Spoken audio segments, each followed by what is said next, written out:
আসসালামু আলাইকুম।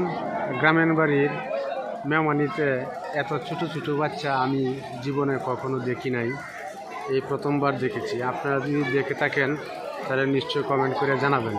এত ছোট ছোট বাচ্চা মেহমানিতে আমি কখনো দেখি নাই। এটা হচ্ছে গ্রামের বাড়ির আয়োজন, সব ছোট ছোট বাচ্চা।